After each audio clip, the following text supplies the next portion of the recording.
Meu nome é Larissa J. Mendes, e eu tinha 23 anos quando percebi que minha família vinha ensaiando meu desaparecimento havia anos. Alguns dias antes do meu aniversário, eu já sabia que minha irmã mais nova arrumaria algo para fazer meus pais cancelarem. Naquela altura, não era mais palpite. Era um padrão tão familiar que parecia um ritual. Por isso, quando eles a escolheram mais uma vez, eu escolhi ir embora de vez. Entrei pela porta da frente depois de um turno de 8 horas na ferragem, segurando um pequeno bolo de chocolate que comprei para mim na padaria do supermercado. Custou R$30. Feliz aniversário estava escrito em cima com glacê azul que já começava a derreter no calor do verão. Era torto, um pouco bagunçado e vergonhosamente pequeno, mas era meu, e por algum motivo isso importava mais para mim do que deveria. Meus pais, Renata e Cláudio, estavam sentados na sala com Mirella, como se estivessem me esperando. Tudo parecia encenado. Minha mãe estava sentada ereta, com as mãos cruzadas no colo, e Mirella estava encolhida no sofá daquele jeito delicado calculado que usava sempre que queria ser vista como frágil.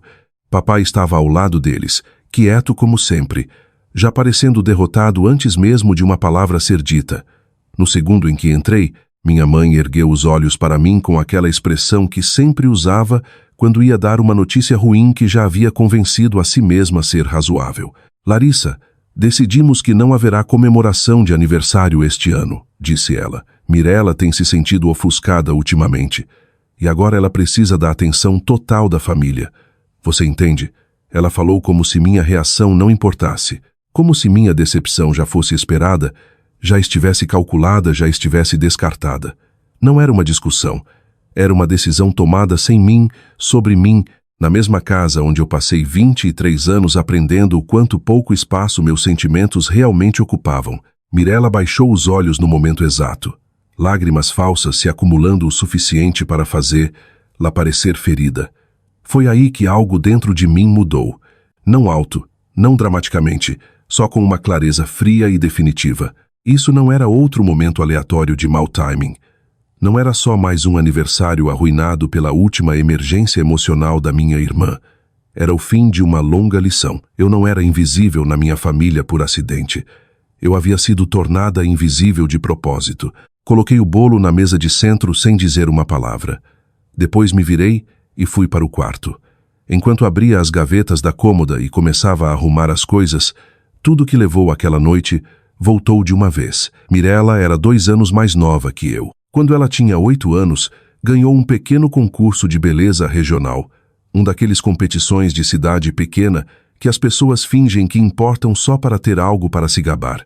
Ainda lembro da coroa de plástico barata, do troféu fino, do jeito que minha mãe chorou como se Mirella tivesse sido escolhida para representar o país inteiro.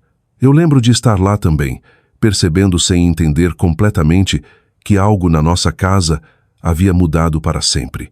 A partir daquele dia, tudo girava em torno de Mirella. Seus concursos, suas aulas de dança, suas aulas de canto, suas aulas de teatro, seus ensaios, suas roupas, seu holofote, cada real sobrando ia para os sonhos dela. Cada elogio ia para o esforço dela, não importava o quão mediano fosse na verdade. Nossa sala virou um santuário para as ambições dela. Fotos emolduradas de Mirella com paetês cobriam as paredes. Suas fitas e troféus enchiam prateleiras que antes tinham fotos de família e livros. Enquanto isso, meus boletins com notas máximas recebiam um aceno distraído, e a única vez que cheguei à feira de ciências estadual com um projeto que passei meses construindo, foi deixada de lado porque Mirella tinha uma competição aquele fim de semana e todo mundo precisava se concentrar nela. Aprendi bem jovem a comemorar em silêncio. Aprendi a guardar minha empolgação para mim.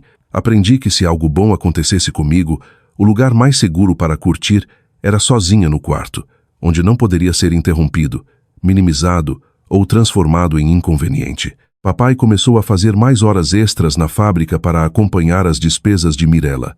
Vestidos caros, taxas de inscrição, custos de viagem, estadia em hotel, maquiagem, aulas particulares. Ele chegava em casa parecendo mais exausto a cada ano, ombros mais caídos, olhos mais opacos, rosto mais velho do que deveria.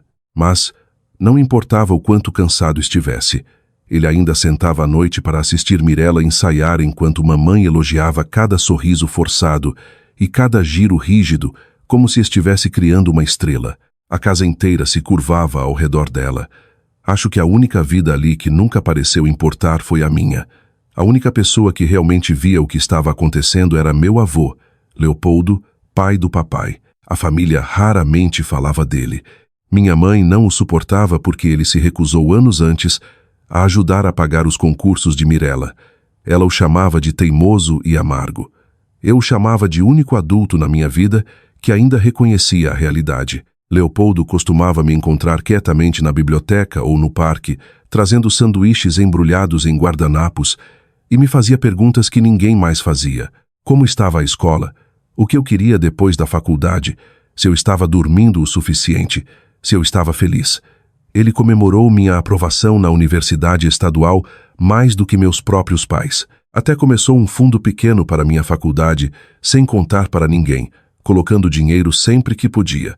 O que tornou aquela noite de aniversário insuportável foi que, 3 horas antes, eu já tinha ouvido a verdade. Cheguei do trabalho mais cedo que o esperado e passei pelo quarto de Mirella no corredor. A porta estava entreaberta. Ouvi ela rindo no telefone com aquela voz doce e leve que sempre usava quando estava atuando para alguém. Eu já disse para mamãe que preciso de atenção extra agora, disse ela, rindo. Quer dizer, o aniversário da Larissa é amanhã. Mas quem se importa? Eu disse que estou me sentindo muito deprimida e ignorada. Mamãe comprou completamente. Parei onde estava. Ela vai contar para ela hoje à noite que não vamos comemorar porque eu preciso de apoio da família.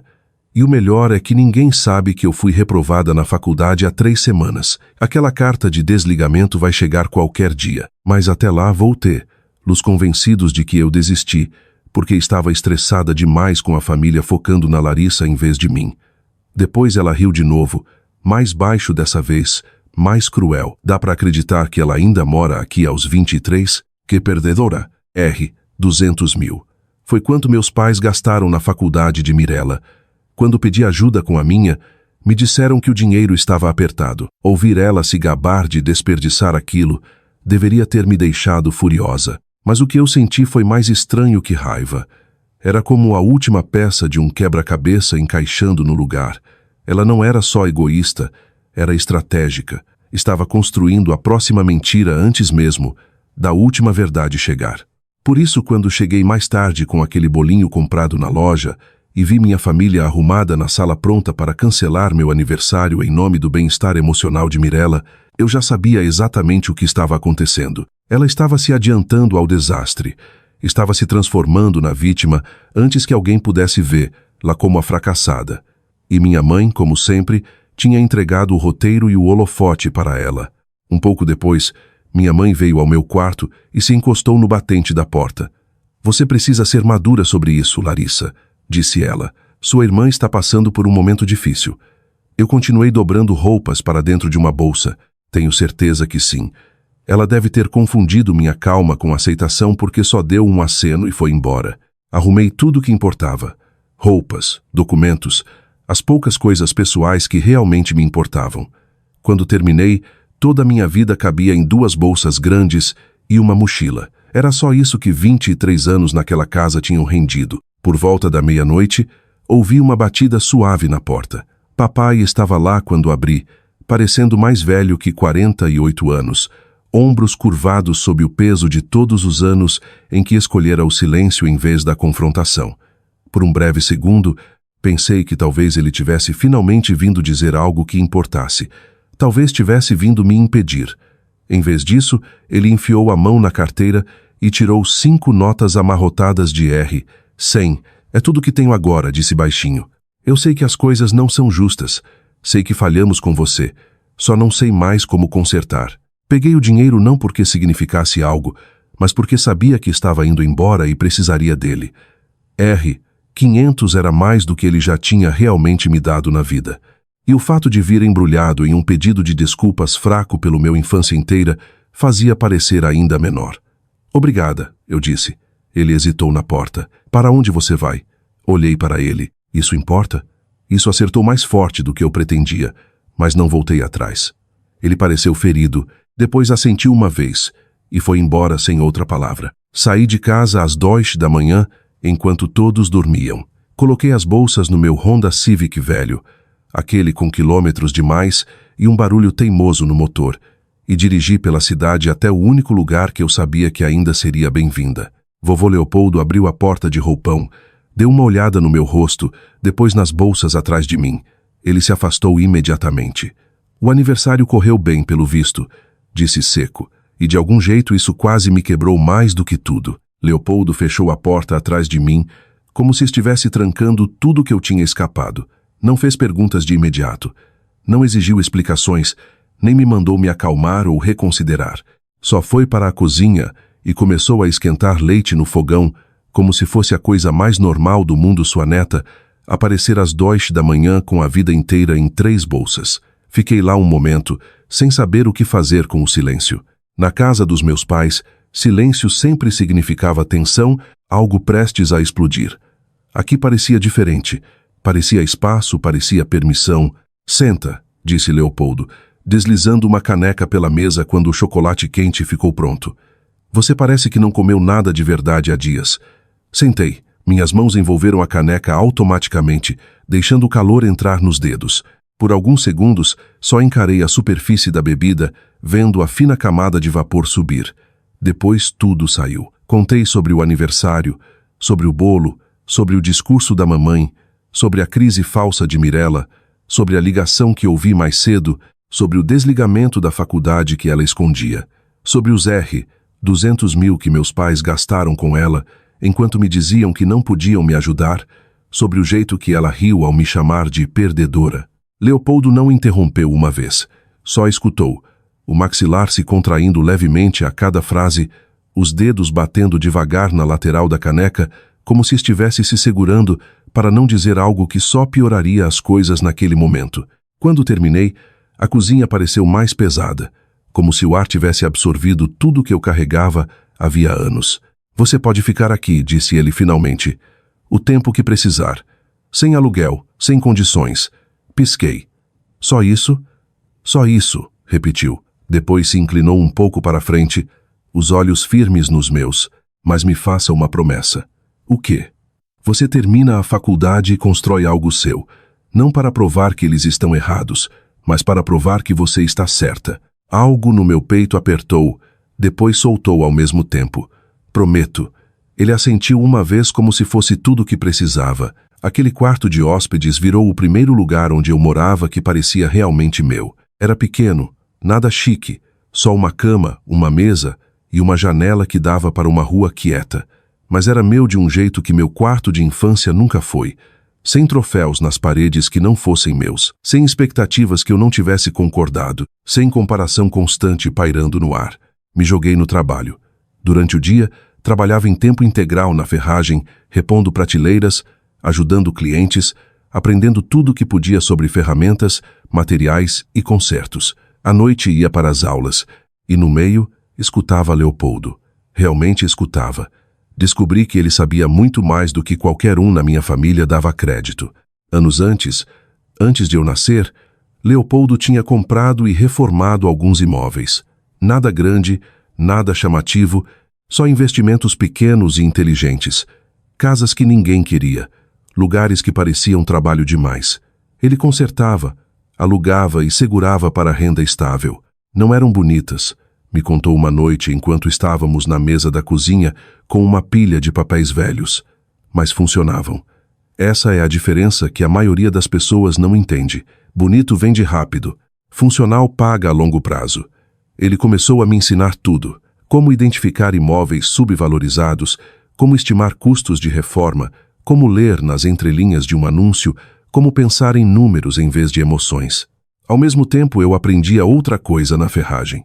Como as coisas eram construídas, como quebravam e, mais importante, como consertar. Não percebi de primeira, mas aqueles dois mundos começaram a se conectar. Cerca de 2 semanas depois de me mudar para a casa de Leopoldo, o colapso que eu previ finalmente aconteceu. A carta de desligamento da faculdade de Mirella chegou. Meu telefone tocou 17 vezes num dia só. Tudo da mamãe. Não atendi nenhuma ligação. Os recados vieram em ondas. Primeiro afiados, irritados. Larissa, isso é sério. Sua irmã está passando por algo difícil e você não está aqui. Me liga de volta imediatamente. Depois mudaram para algo mais desesperado. Precisamos de você. Isso é uma crise familiar. Você não pode simplesmente fugir das suas responsabilidades. E finalmente mergulharam na culpa. Como você pode nos abandonar assim? Mirella precisa de apoio agora. Precisamos apresentar uma frente unida. Apaguei todas as mensagens sem terminar de ouvir. Pela primeira vez na vida, não senti necessidade de me explicar. Não senti necessidade de defender minha ausência ou justificar minhas escolhas. Passei 23 anos presente para pessoas que nunca apareceram por mim. Eu tinha terminado de negociar um lugar numa sala que nunca foi minha. Leopoldo ainda falava com papai ocasionalmente, conversas curtas que nunca duravam mais que alguns minutos. Por ele, eu soube o que estava acontecendo por lá. A verdade veio à tona rápido, mais rápido que Mirella esperava. A secretaria não ligava para a narrativa emocional dela. Os fatos eram simples. Ela tinha reprovado em todas as matérias, não por falta de capacidade, mas por falta de presença. Simplesmente não aparecia. Os R$200.000 estavam vencidos. Mamãe estava furiosa, mas não do jeito que eu imaginaria. Não com Mirella, com a situação, com o timing, com o constrangimento. Papai, segundo Leopoldo, tinha ficado quieto de novo, entrando no mesmo silêncio resignado que sempre usava quando as coisas ficavam complicadas demais para encarar. E Mirella, ela dobrou a aposta. Se agarrou mais forte ao papel de vítima, insistindo que o fracasso era resultado de negligência emocional, que a família não tinha apoiado o suficiente, que a pressão tinha sido demais. Sem mim lá como o contraste quieto e responsável, toda a dinâmica mudou. Não sobrou ninguém para absorver o desequilíbrio. Ninguém para fazer lá parecer melhor por comparação. Eles tiveram que se encarar diretamente e não gostaram do que viram. Enquanto isso, minha vida avançava. Leopoldo me mostrou o fundo para a faculdade que vinha construindo quietamente para mim ao longo dos anos. 40.000. Não era uma fortuna, mas para mim parecia tudo. Suficiente para cobrir um ano inteiro de mensalidades, se eu ficasse local e continuasse trabalhando. Apertei minha agenda. Fiz aulas extras no verão. Sobrecarreguei os semestres, cortei tudo que não era necessário. Sono virou opcional. Progresso não. 3 anos depois, me formei em administração. Ninguém da minha família apareceu. Leopoldo, sim. Ele ficou lá segurando um bolinho pequeno e um cartão simples, como sempre fazia, nunca tentando competir com nada nem ninguém. Dentro do cartão havia um cheque de R$5.000. Capital de investimento, disse ele, entregando para mim. Vá fazer seu primeiro negócio. Aquele verão, eu encontrei. Uma casa de 3 quartos em leilão num bairro decente que estava vazia havia 8 meses. O gramado crescido demais. A tinta descascando. Por dentro parecia que alguém tinha começado a reformar e simplesmente parou. Ferramentas ainda espalhadas. Paredes meio terminadas. Um projeto abandonado entre esperança e exaustão. A maioria via bagunça. Eu via potencial. O banco listava por R$260.000, mas dava para perceber que queriam se livrar. Passei uma semana pesquisando imóveis comparáveis, calculando custos de reforma e montando um plano que fazia sentido. Depois fiz minha oferta. R$235.000. Esperava contra-oferta. Em vez disso, aceitaram R$225.000 em 24 horas. Usei os R$5.000 de Leopoldo e cada real que economizei trabalhando na ferragem como entrada. Para o resto, entrei num banco com minhas planilhas, meu orçamento e um plano que eu entendia melhor que qualquer um na sala. O gerente olhou cético. Você vai fazer todo o trabalho sozinha? Perguntou. A maior parte, respondi. E as partes que não posso, sei quem chamar.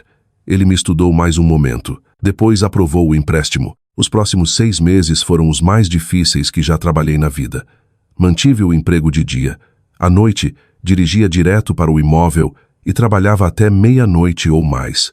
Arrancava o carpete arruinado e descobria pisos de madeira por baixo que só precisavam de acabamento. Tapava buracos nas paredes, pintava todos os cômodos, trocava luminárias antigas por novas que comprava com desconto na loja.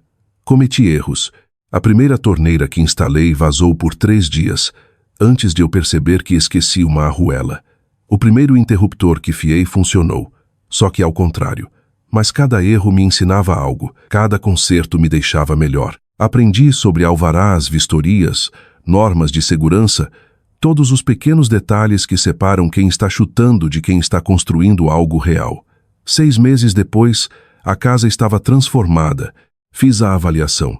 R$ 445 mil. Criei R$ 220 mil em valor com suor, paciência e cerca de R$ 75 mil em materiais e alvarás. Mas a verdadeira vitória não era o número, era a prova. Coloquei a casa para alugar por R$ 6 mil ao mês. 14 pedidos chegaram na primeira semana. Escolhi um casal jovem, ambos professores, renda estável, referências sólidas, sem sinais vermelhos. O aluguel cobria tudo: financiamento, impostos, seguro, manutenção, e ainda sobrava um pequeno excedente. Pela primeira vez na vida, eu não estava só sobrevivendo. Estava construindo. Aquela primeira propriedade mudou algo fundamental dentro de mim. Nunca foi só sobre dinheiro. Era sobre controle, sobre pegar algo negligenciado, algo ignorado, algo que todo mundo tinha descartado, e provar que ainda podia se tornar valioso. Entendi aquela casa de um jeito que nunca fui entendida na minha própria família. E de algum modo, reconstruí. Lá parecia reconstruir a mim mesma. 8 meses depois, comprei meu segundo imóvel, um sobrado duplex. Risco maior, responsabilidade maior, mas naquela altura eu não estava mais chutando. Segui o mesmo processo: pesquisa, números, reforma, disciplina. Dessa vez, tudo andou mais rápido. Sabia onde conseguir materiais mais baratos. Sabia quais atalhos eram armadilhas e quais realmente economizavam tempo. Consegui azulejar um banheiro, tapar drywall, instalar luminárias, até lidar com elétrica básica sem entrar em pânico. Os erros ainda existiam, mas eram menores, mais fáceis de consertar, mais fáceis de aprender. No fim daquele ano, eu não trabalhava mais só na ferragem. Estudava cada negócio, cada número, cada oportunidade, como se importasse, porque importava. O terceiro imóvel foi o que quase me quebrou. Uma casa pequena onde o dono anterior tinha começado a demolir a cozinha e simplesmente desapareceu. Armários arrancados, fiação exposta, demolição meio terminada por todo lado. Parecia caos congelado no tempo. Andei devagar, absorvendo tudo. A maioria das pessoas teria virado as costas. Fiz uma oferta. 3 meses depois, terminei o que o dono anterior abandonou. Aprendi instalação de armários, bancadas e uma dúzia de habilidades pequenas que ninguém ensina a menos que você precise muito. Quando ficou pronto, não só parecia melhor. Funcionava. Cada centímetro. Cada imóvel me afiava. Cada reforma me deixava mais forte. Cada inquilino que colocava, cada aluguel que entrava em dia, cada problema resolvido, sem ajuda de ninguém construía algo dentro de mim que ninguém podia tirar. Aos 26, eu tinha 3 imóveis. Aos 28, 7. Aos 30, administrava uma pequena empresa de investimentos imobiliários com 15 propriedades, gerando renda mensal estável. Em algum ponto do caminho, parei de me ver como alguém que foi deixada para trás e comecei a me ver como alguém que saiu andando. Durante aqueles anos, minha família tentou contato. Mamãe ligava em feriados deixando recados longos sobre perdão, cura e deixar o passado para trás. Mirella me achou nas redes sociais, mandando mensagens cuidadosamente escritas sobre quanto tinha mudado, quanto lamentava, como só queria uma chance de conversar. Ignorei tudo, não por raiva, mas porque genuinamente não tinha mais nada a dizer. Eles pertenciam a uma versão da minha vida que não existia mais. Me envolver com eles parecia voltar a um papel que eu já tinha superado, como tentar me explicar para pessoas que nunca realmente escutaram. Depois Leopoldo ficou doente. Veio quieto. Câncer, estágio 3. Ele tinha 72 anos e era teimoso o suficiente para recusar tratamento agressivo. Não queria passar os últimos meses numa cama de hospital ligado a máquinas, esperando. Queria ficar na casa dele, nos termos dele. Por isso me mudei de volta. Cuidar dele não foi fácil, mas foi simples de um jeito que minha infância nunca foi. Não havia agendas escondidas, não havia jogos emocionais. Só dias que precisavam ser vividos, refeições que precisavam ser feitas, conversas que precisavam acontecer enquanto ainda havia tempo. Conversamos muito naqueles meses. Sobre negócios, sobre erros, sobre família. Você fez a coisa certa, me disse uma noite enquanto estávamos na varanda, vendo o sol descer devagar atrás das casas do outro lado da rua. Saindo. A maioria não sai. Ficam e esperam que as coisas mudem. Não mudam. Eu achava que mudariam, admiti. Isso é porque você acreditava neles, disse ele. Agora você acredita em si mesma. Essa é a diferença. Não percebi o quanto precisava ouvir aquilo, até que assentou. Foi durante esse tempo que minha família fez seu movimento. Mamãe apareceu uma tarde, enquanto eu estava no trabalho. Descobriu por um parente distante que Leopoldo estava doente. Provavelmente achou que era o momento perfeito. Eu estaria vulnerável, emocional, mais fácil de puxar de volta. Subestimou Leopoldo.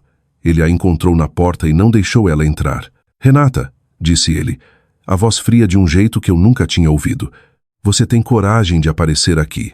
Sou mãe dela, respondeu ela tentando soar magoada. Tenho o direito de ver minha filha. Você perdeu esse direito quando escolheu a fantasia da sua filha em vez da realidade da outra, disse ele. Larissa não quer te ver. Agora saia da minha propriedade antes que eu chame a polícia. Ela foi embora, mas deixou algo para trás. Uma carta. Leopoldo me entregou aquela noite sem dizer uma palavra. Encarei por um longo momento antes de abrir. 3 páginas. 3 páginas de frases cuidadosamente construídas sobre como sempre amou nós, 2 igualmente. Como fez o melhor em circunstâncias difíceis. Como Mirella tinha crescido, amadurecido e estava tentando se tornar independente. Não havia pedido de desculpas real, só explicações, justificativas, história reescrita. Depois cheguei ao último parágrafo.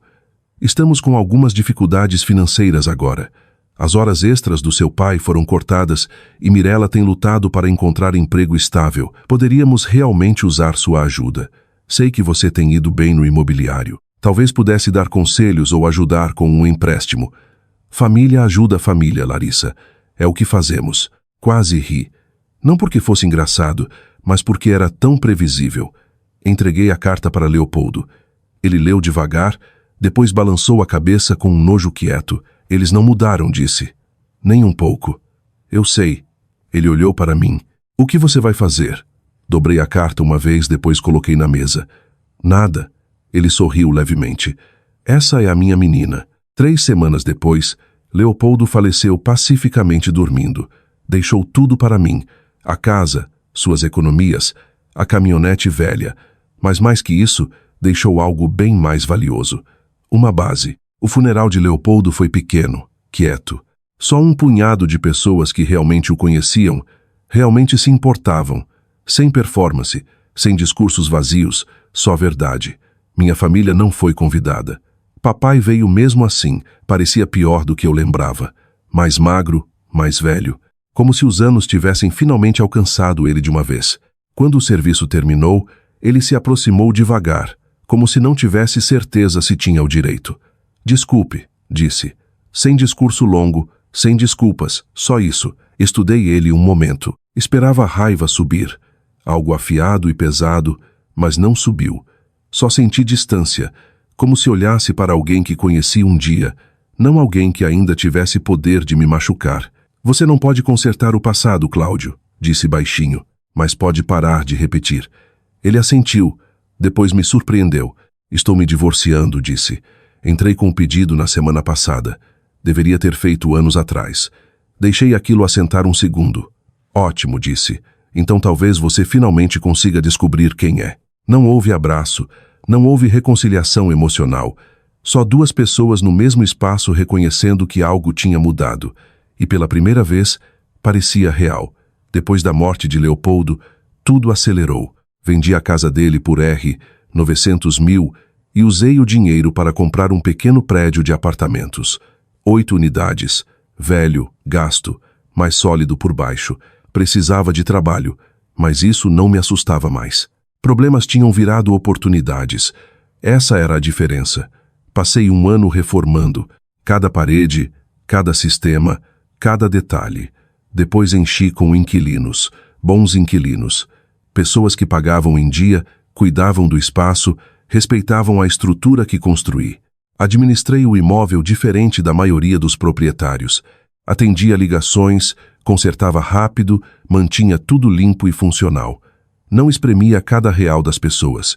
Garantia que elas quisessem ficar.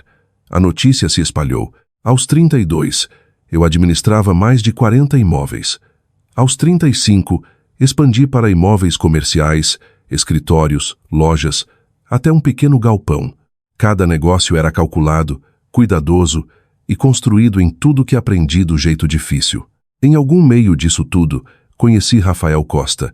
Ele era advogado imobiliário cuidando de um dos meus negócios comerciais. Afiado, direto, sem palavras desperdiçadas. Em minutos, viu problemas no contrato que outros advogados perderam e expôs soluções como se não fosse nada.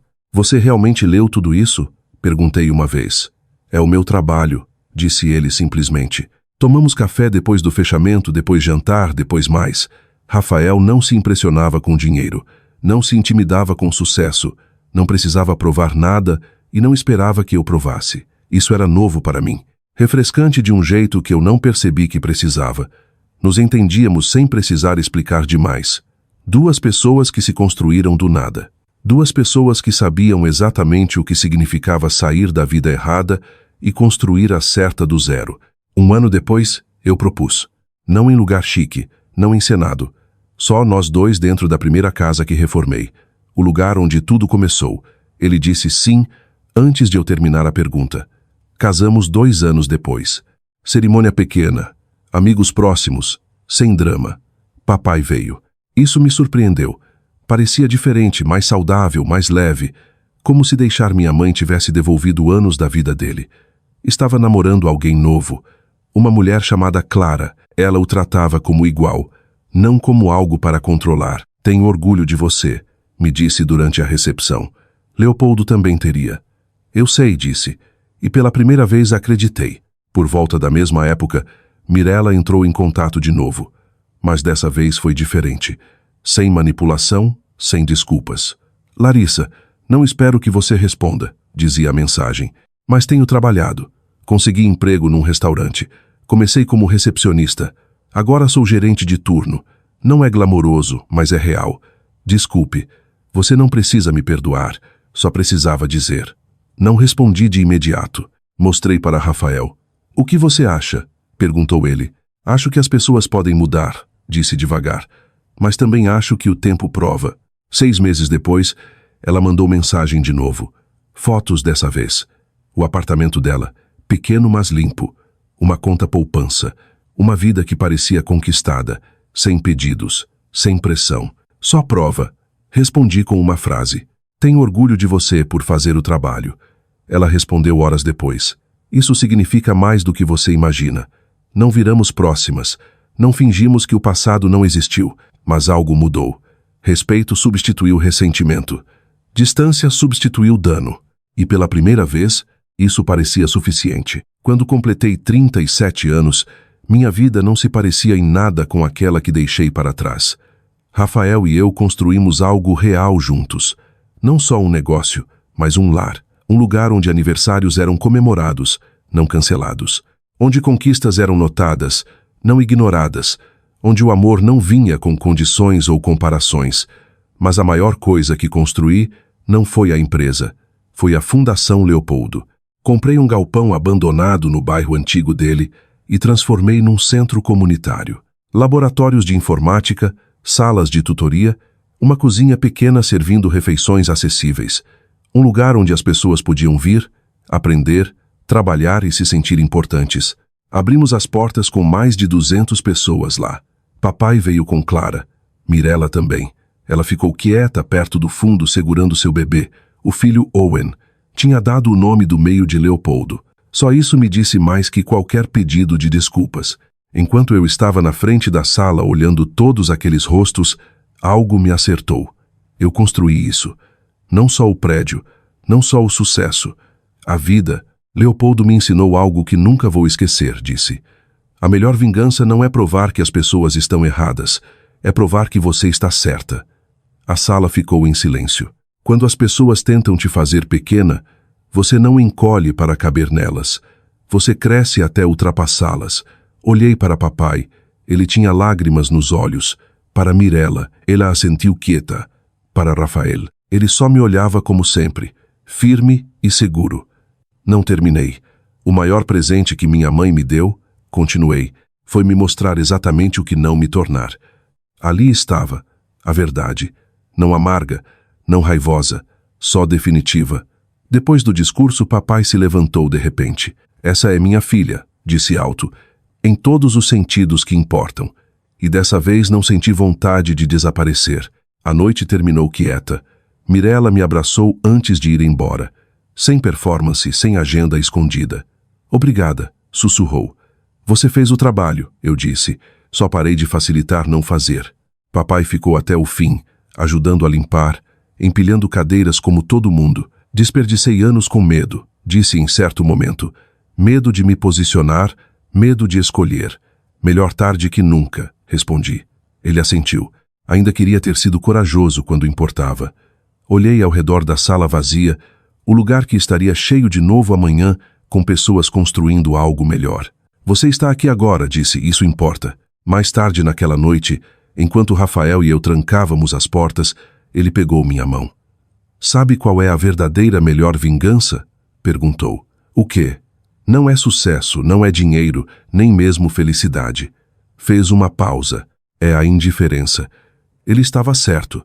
Minha mãe ainda estava por aí em algum lugar contando para quem quisesse ouvir sobre os filhos ingratos, mas ela não fazia mais parte da minha vida, nem como sombra, só um ponto de partida que eu tinha deixado para trás havia muito tempo. E olhando para trás agora, posso dizer isso com certeza completa.